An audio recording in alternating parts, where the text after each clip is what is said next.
And we are back, you all. Now, as Dr. Monique Morris just mentioned, joy is a form of resistance. I also think eating and drinking water is as well. And so we do want you to make sure you are taking good care of yourself. So feel free to take a break if you need to. The summit is being recorded. But I am so excited to introduce you all to my friend, my co-conspirator, my ally in all of this work, Dr. Brittany Brinkman. This conversation is all about her newest book, Girls' Identities and Experiences of Oppression in Schools, Resilience, Resistance, and Transformation. Before I turn it over to Dr. Brinkman, however, I do want to read her bio.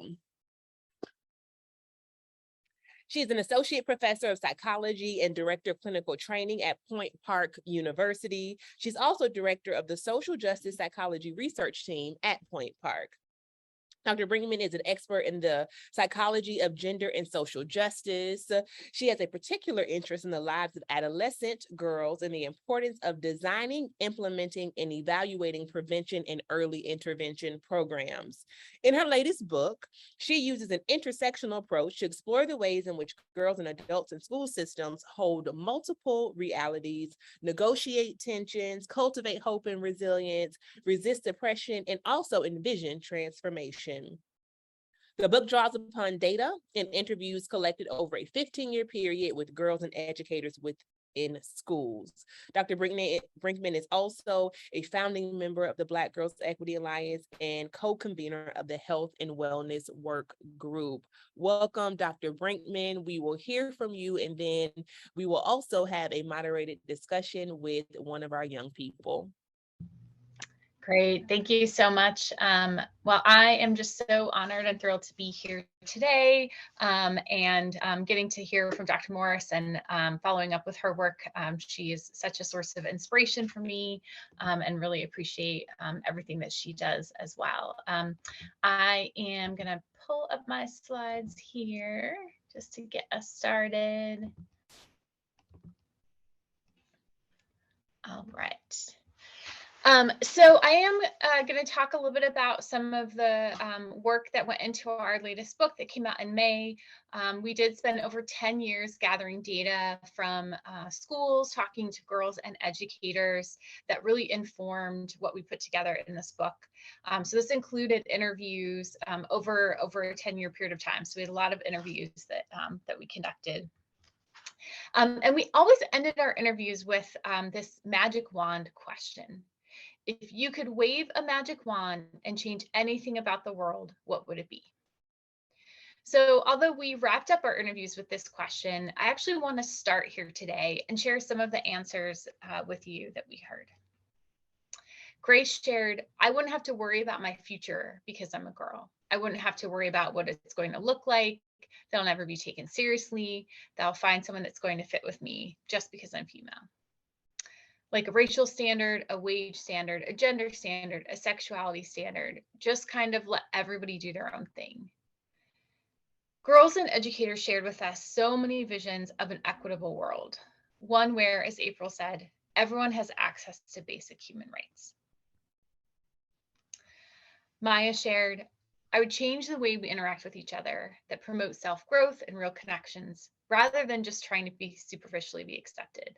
I want real connections with real relationships. These visions emphasize the importance of deep connections and relationships with each other and acknowledge that those with privilege need to be personally invested in equity. One of our teachers talked about really wanting girls to understand that equality matters and experience equality in schools, but also acknowledge that you know, it's really important that boys realize that as well, right? That we're not going to make schools more equitable places for students of some genders if we're not recognizing how to have equity for students of any gender. I start here today because what I'm really focused on talking about is transformation. The transformation of school systems to become spaces where all students can thrive. In order for us to achieve that transformation, we need to access the vision of those involved within these systems. The transformative process at its core is a creative endeavor. We must first imagine and then create new possibilities for education. allowing ourselves to dream together with girls in order to build a new future and a new vision of education. Transformative work also requires that we honestly take stock of where schools are right now so we can figure out what we need to change. So I'm going to share with you a few of the lessons that we learned from our work of over a decade within schools. And these are some of the things that we talk about in the book. First is that oppression is intersectional. So students shared with us stories of sexism, racism, classism, and homophobia in their schools. So while we were specifically focused on the experience of students who identified as girls, we recognized that their gender identity intersects with so many other aspects of identity, and that gender cannot be separated from these other aspects. And Maya, in her response to the magic wand question, talked about this intersection because it's clear that everything is intertwined, she said. Racism, sexism, bigotry, all of those things. They exist in the same circle. It's hard to figure out what created what. So she talked about the ways that these things intersect, and that to create a more equitable world, we need to address them together. We also know that transformative work must be intersectional. So not only must we recognize girls' intersecting identities, we also must address that there are different levels of systems that are creating and contributing to and sustaining oppression within schools. Patricia Hill Collins has written extensively about intersectionality and offers this matrix of domination that describes 4 interlocking systems of power. So we recognize that oppression can happen at the interpersonal level, the cultural level, a disciplinary level, and a structural level. And sometimes in our work, we focus a lot on the interpersonal level, which is important, of course. How are we interacting with each other? How are we treating each other? We also sometimes will recognize the cultural level. What are the stereotypes that are in place and cultural practices? But to really engage in transformative work, we have to recognize these organizational practices and the structures in which all of these things are happening. So when we talk about building equity in schools, we are talking about how are people treating each other in the school, but we are also talking about the deep structures that have contributed to the way education systems are created, how policies are developed, and we have to start there to really transform them to more equitable spaces.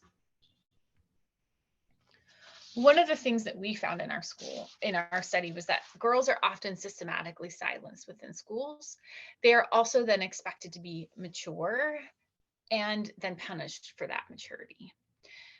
Many of our girls in 6th and 7th grade talked about times where they were silenced in their classroom in particular. Alyssa shared, of course, the boys are always heard because they're so loud. They don't raise their hand or anything.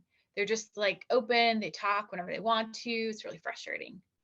The girls always raising their hands or sitting in their seats waiting to be heard. And the 6th and 7th grade girls told us that some of the boys in their class actually got out of their seats and literally stood in front of the girls to raise their voices and share their perspectives and One be moment, heard by the Brittany. teacher. Brittany, can And you hear me? unfortunately, yes. So sorry to interrupt you, but for some reason on our end, the slides are not advancing. Oh no, where are we at? Okay, so go here and then can you click present again? I just want to make sure that we actually are going to see it in real time for us.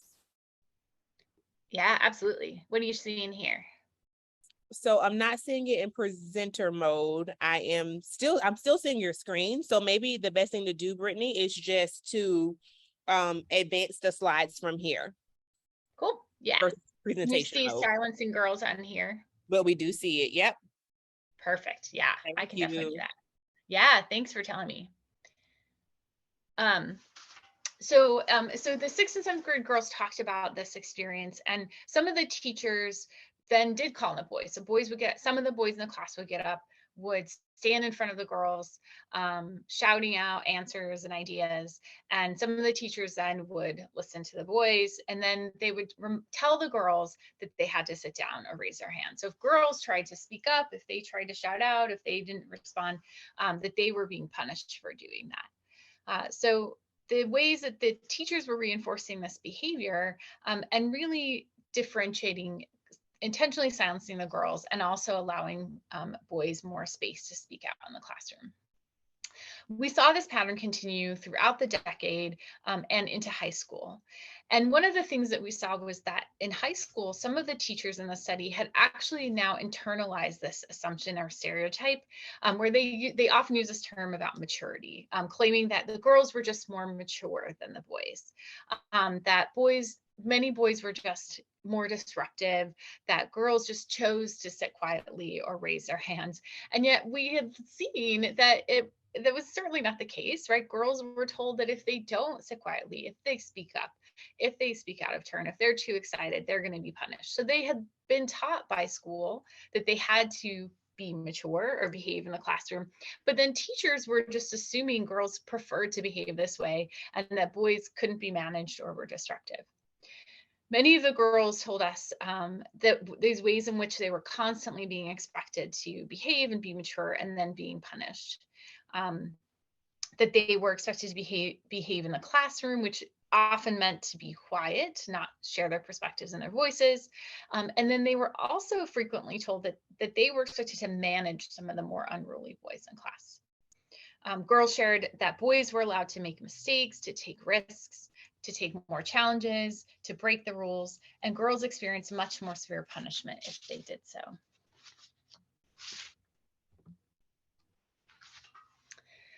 So this pattern of demanding girls to sort of be mature, but then also punishing them for doing so. And as our colleague, Dr. Jamila Blake, talks about in her work on adultification bias, we see that these disparities are even worse for Black girls, who are disproportionately and unfairly punished and receive less care and support because of these internalized biases and assumptions that adults often carry.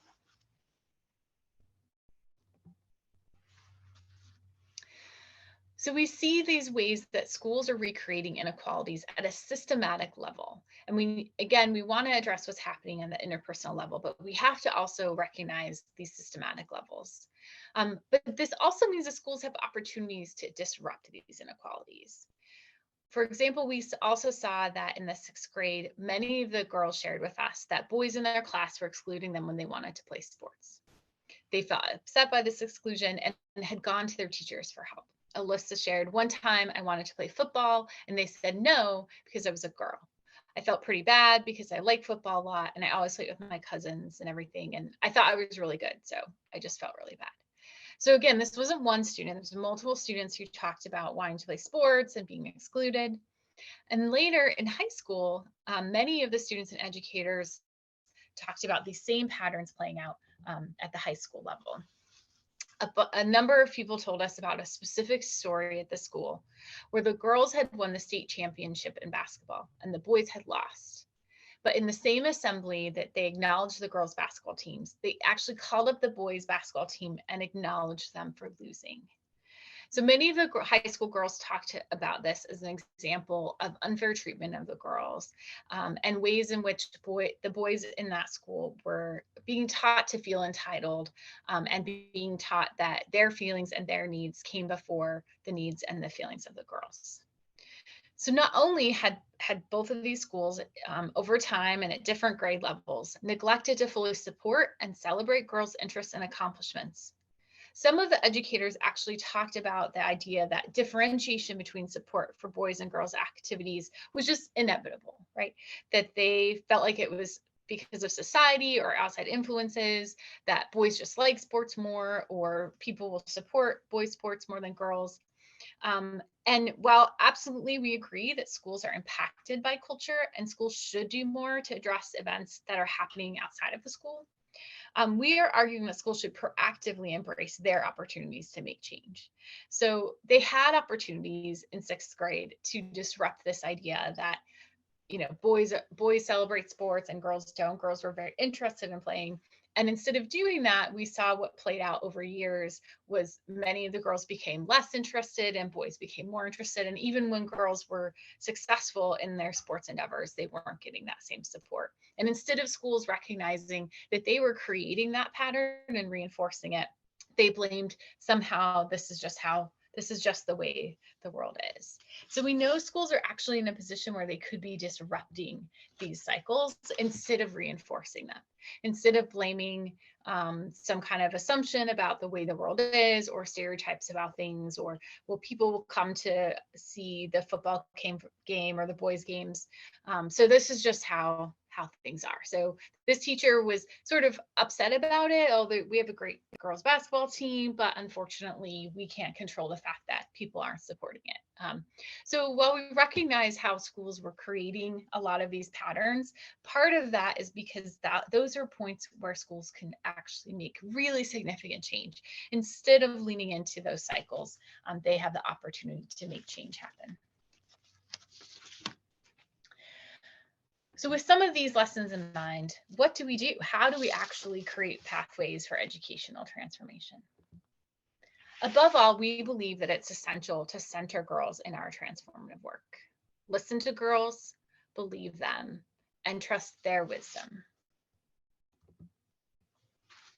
Many girls in our study shared about their experiences with dress codes that sexualized girls, the harmful surveillance of girls' bodies, and the impact it had on them in schools.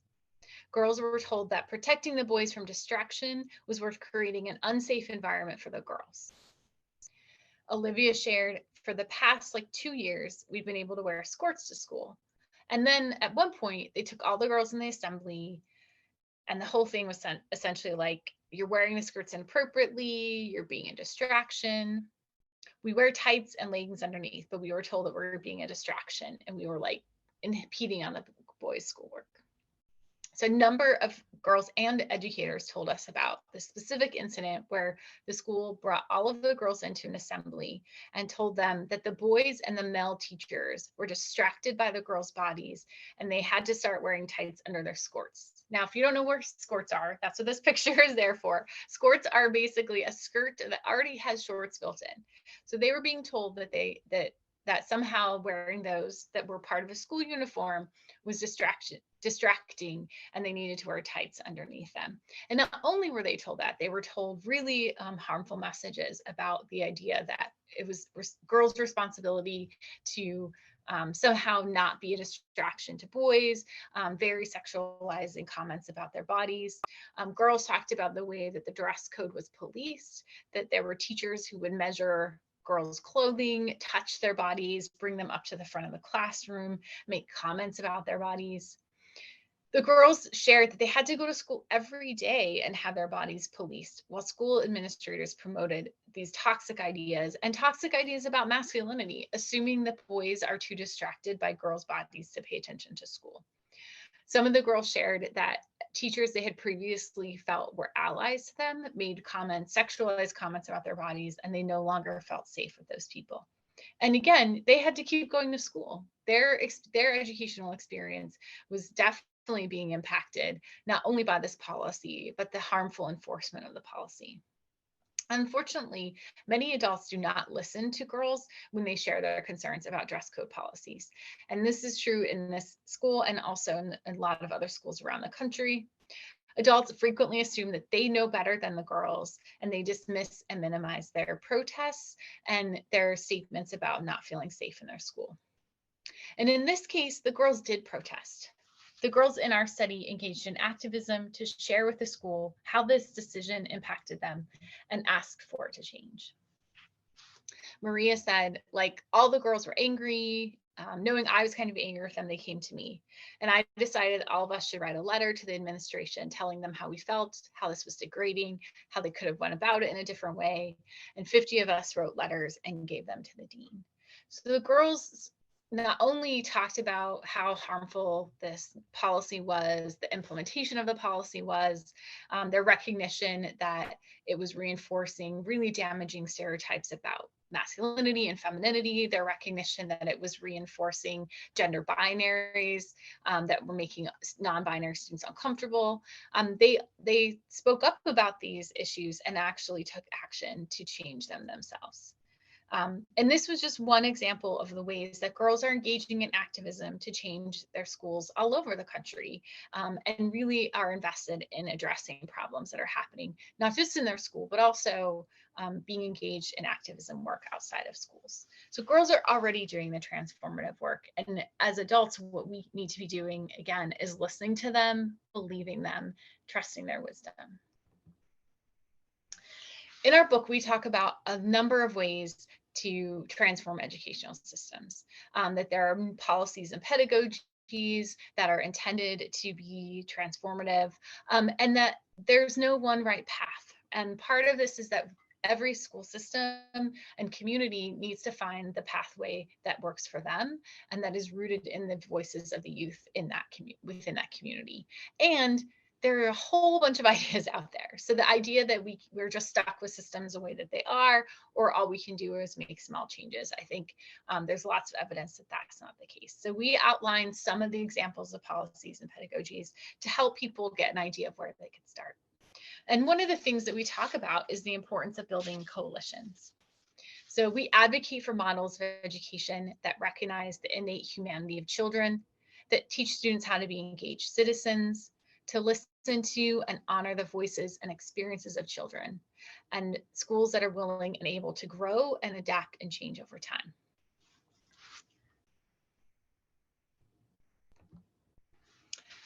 One of the pathways for transformation is by building collaborative partnerships that are rooted in deep personal relationships.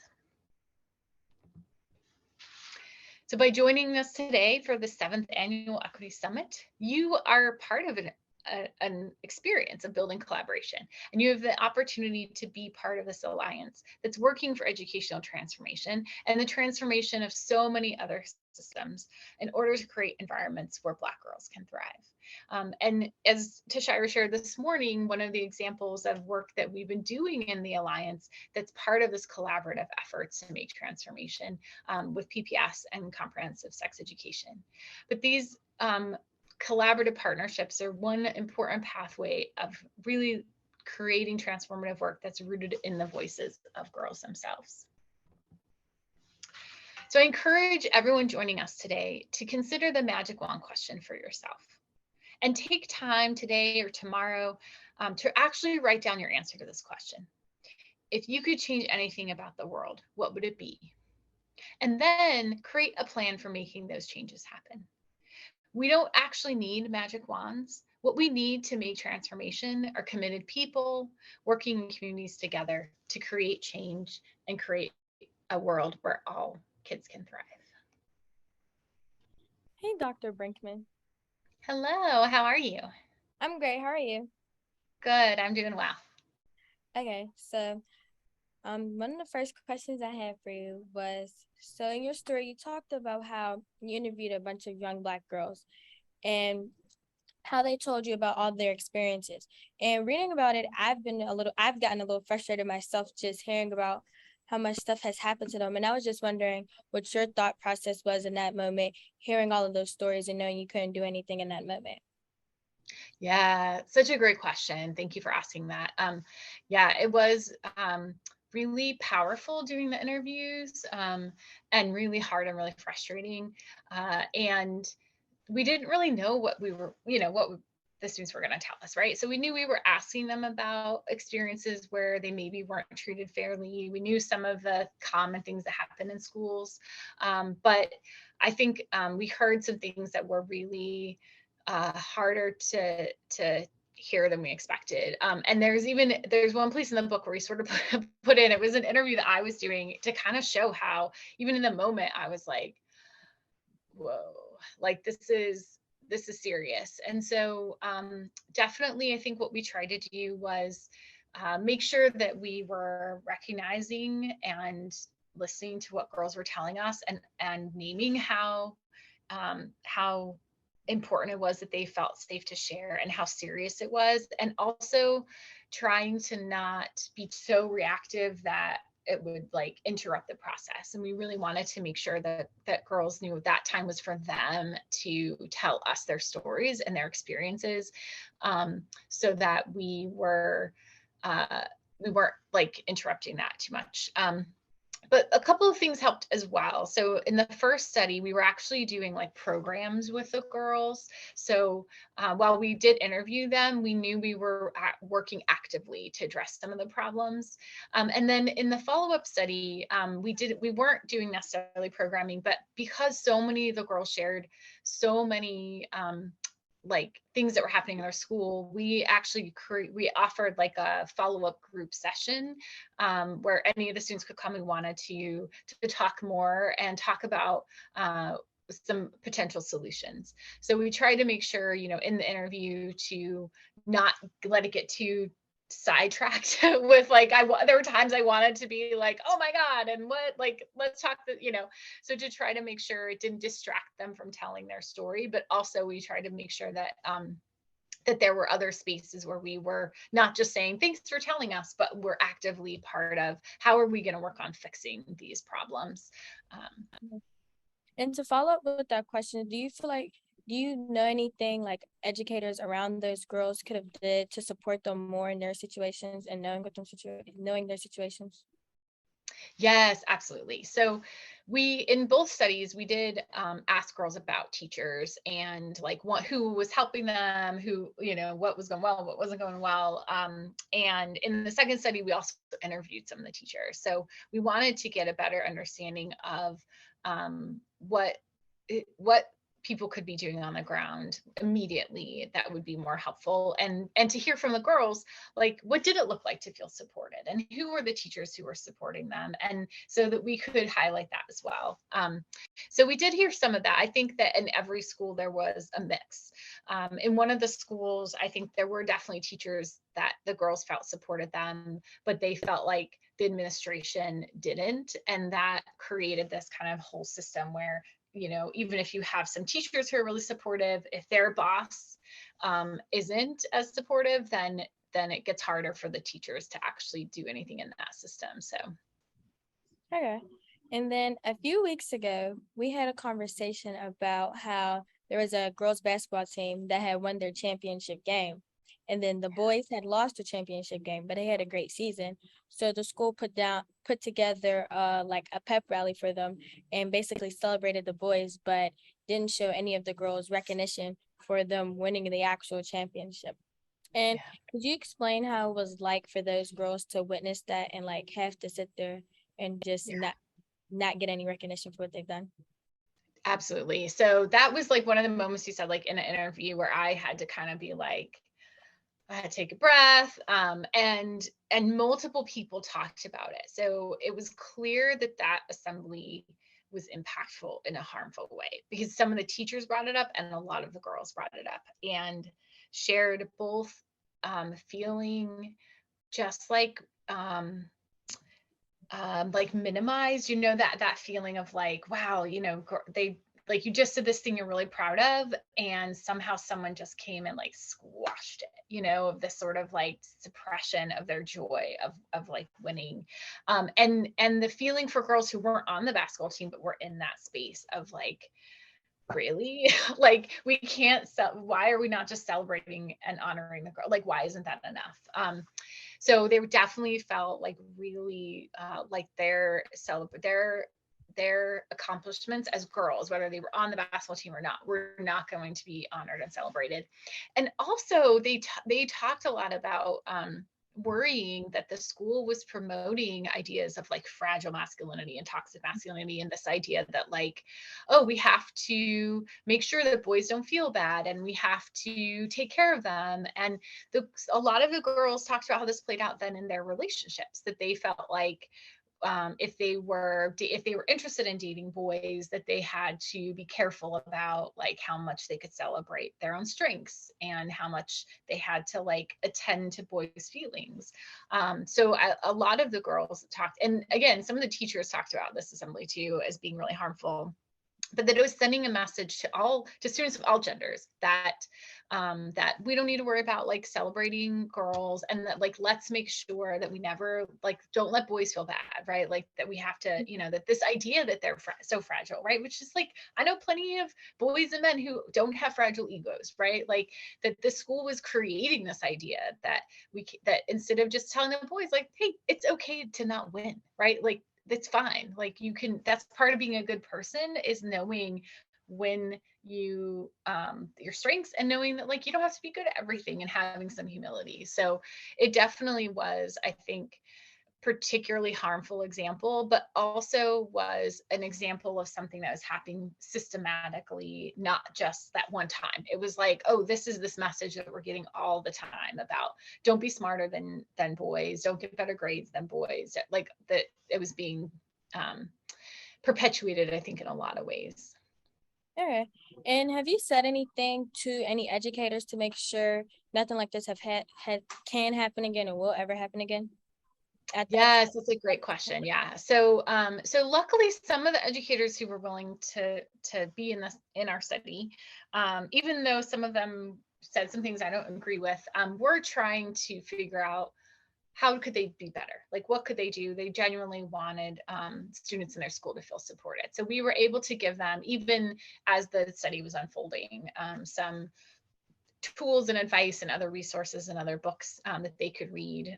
We did have some meetings with different administrators at different points of that decade. Some of the schools actually had us come in and do workshops. So, you know, I think we've been able to share some of those lessons, and you know, some teachers are more receptive than others. But this is one of our hopes with this, is that educators will learn from some of this stuff and listen to girls more, not just in our book, but like in their schools, and learn from what they're saying. This is what's helping us, and this is what's harming us.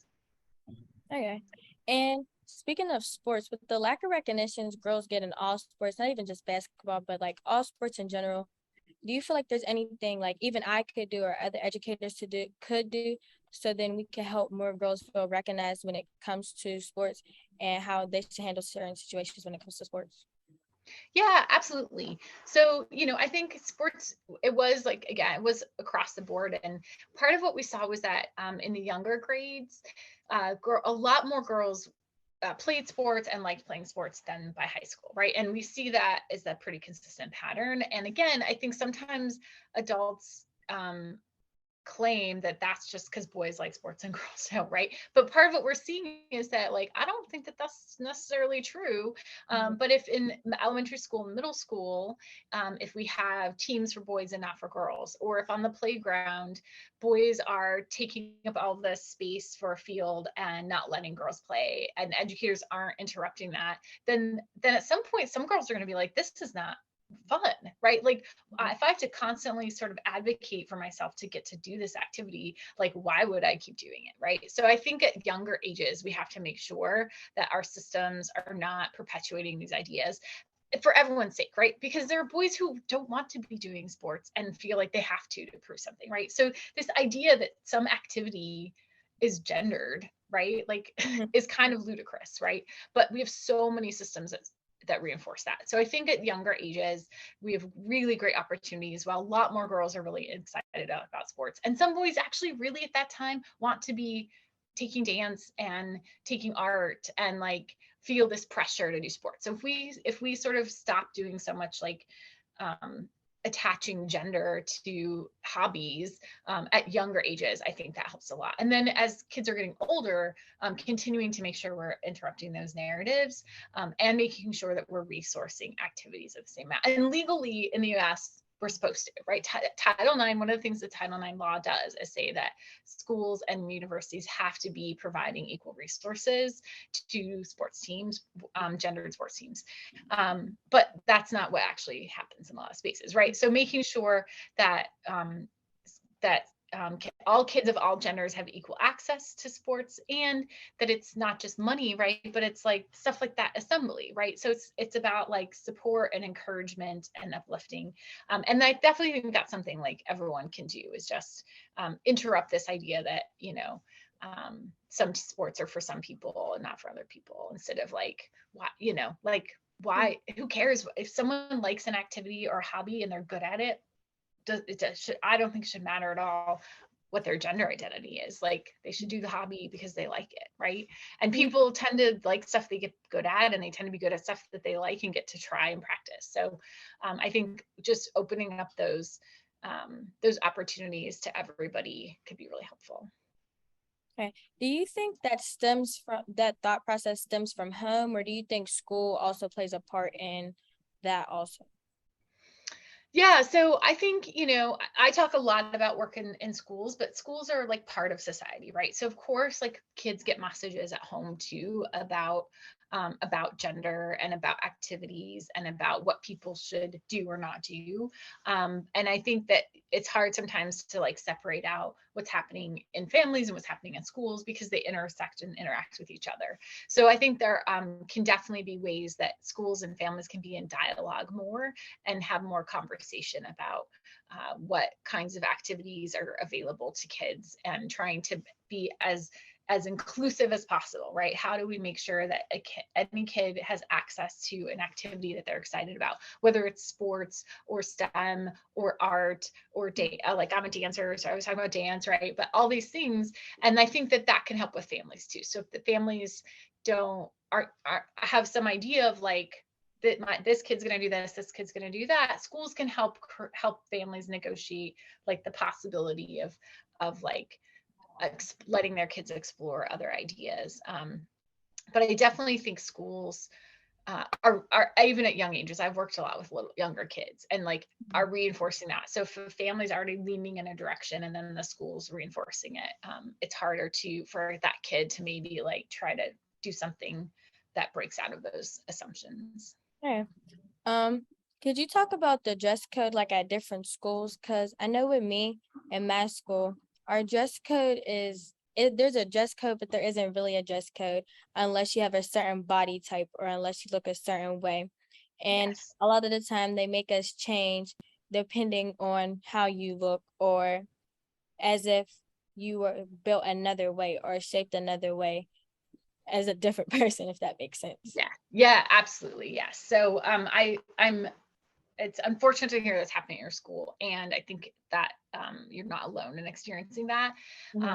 So what I've seen both in these schools, but also schools in Pittsburgh and the research in schools across the country and in some places around the world is similar, that a lot of schools have adopted dress codes that enforce a gender binary that's already, I think, problem starts there, right? That enforces racial stereotypes, that creates a sexualized dress code, and that uses language that's like expecting adults to look at girls' bodies and make some kind of determination. So if there's language that about being provocative or sexualized, like that's an interpretation, right? And to me, I don't think adults should be looking at kids and like trying to assess whether a kid is being provocative. Like, I think that that's a really harmful place that those codes are starting in. So sometimes it's written into the code, but then like you said, a lot of times the enforcement of those policies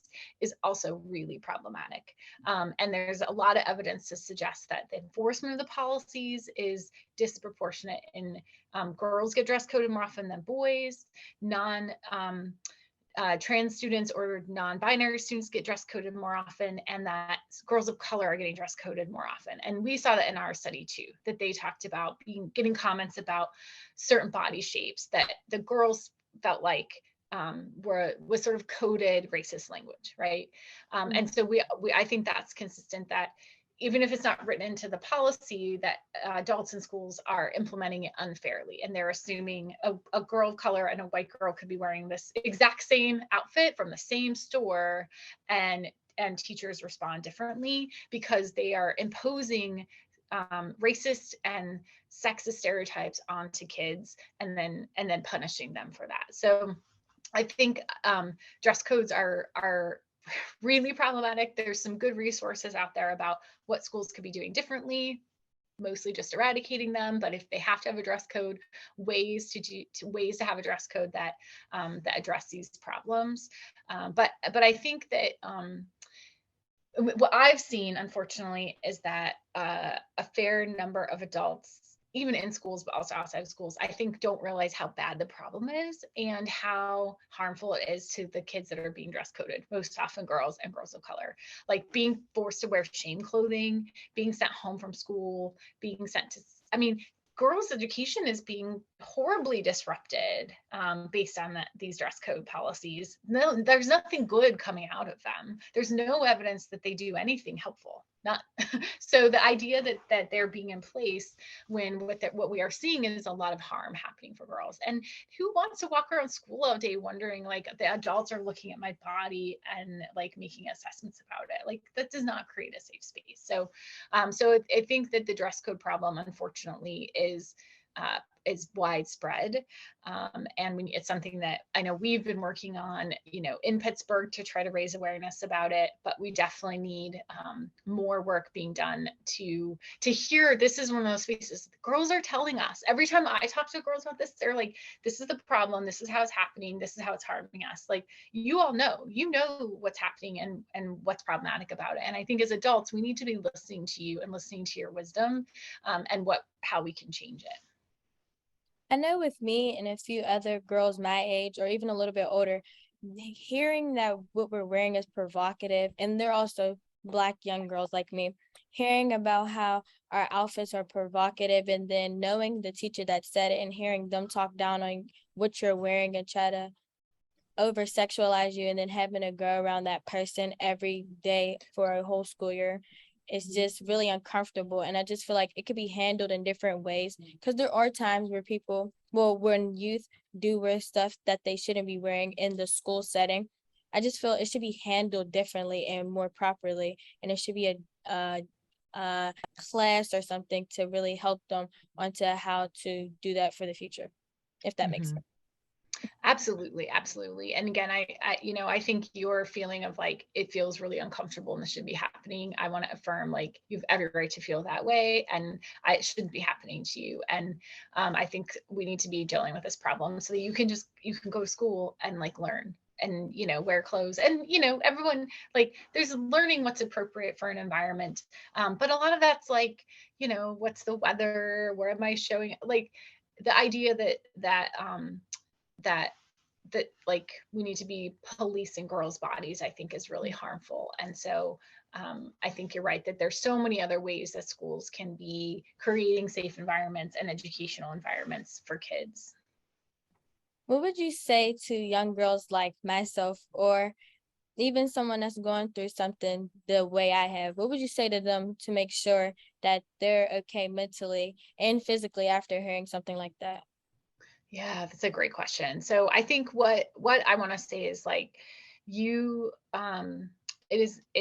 this is the adult's problem, and an adult making you feel uncomfortable shouldn't be happening. And you have a right to feel safe in your school and comfortable in your school. And it's not your fault that this is happening, and you have every right to be uncomfortable with what's going on, and that it's okay to like speak up about it and to explore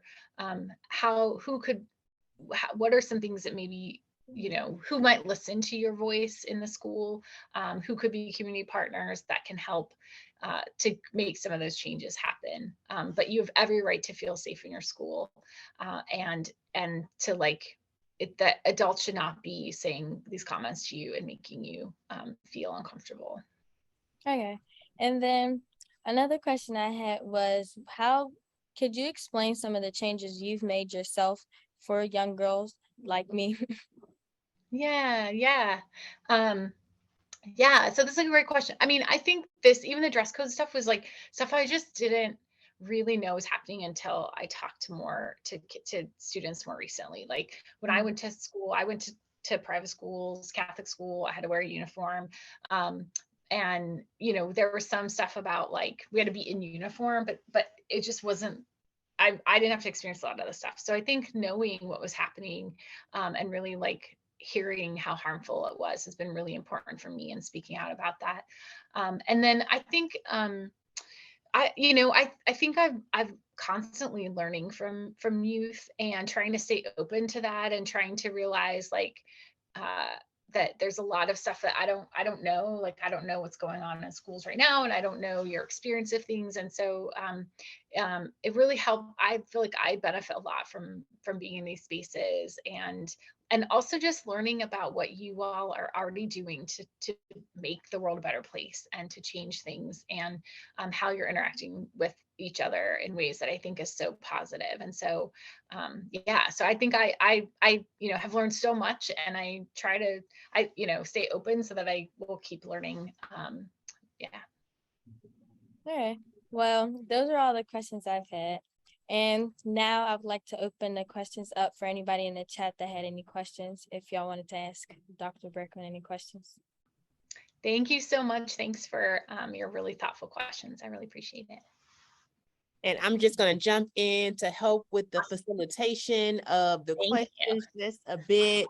And let's start here. Okay. Read this one. Hi, Dr. Brinkman.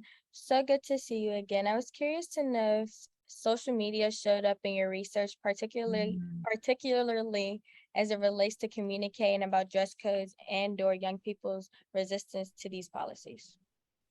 Oh, that's a great question.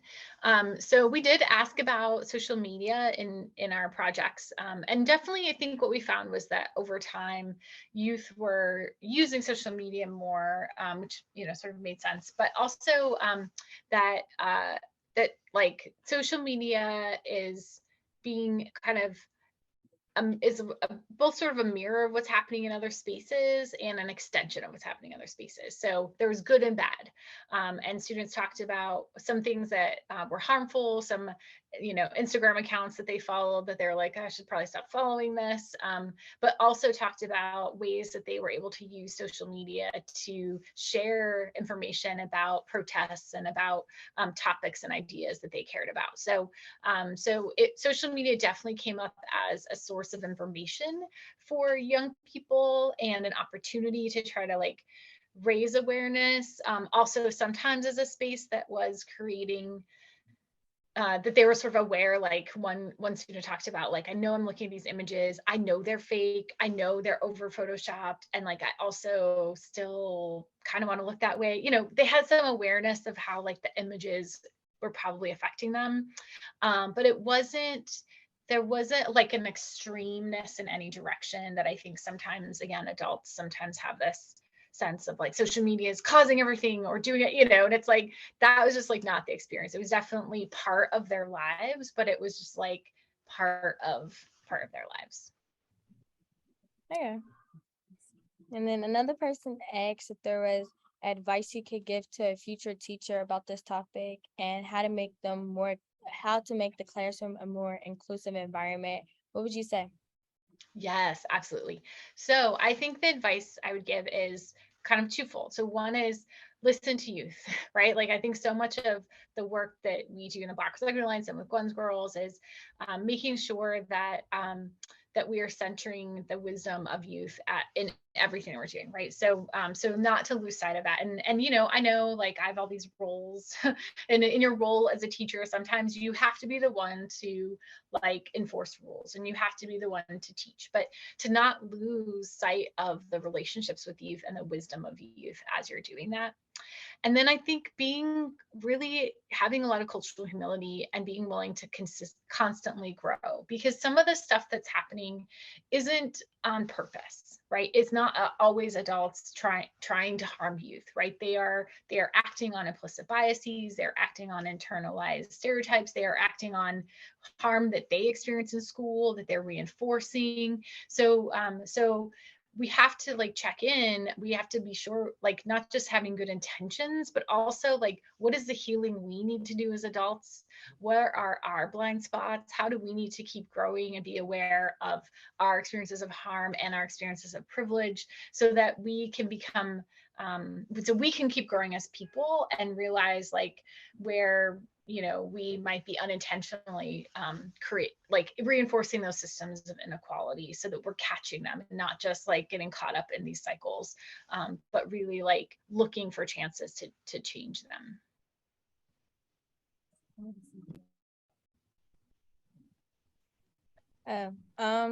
That's all the questions I've seen so far. I didn't really have any more questions. Thank you. Thank you. For folks who are interested, obviously, in the myriad of topics that Dr. Brinkman spoke about today, especially on the dress code topic, what I'll say is that we're going to pick that theme back up in just a minute when we have our policy discussion. Because, as Brittany knows, that has been the work also of the Black Girls Equity Alliance. And we want to get a lot more intentional about that, especially given that, you know, the experiences that your data have been able to lift up and the work that you're doing currently. So thank you all for joining this panel. You get a whole 10 minutes back and join us back here at 1 p.m. when we are going to kick off our next discussion. Thank you again, Dr. Brinkman. Her book is in the chat, as well as her bio and her information in the Hoover app. We'll see you soon, Brittany. Thank you. Thanks, everybody.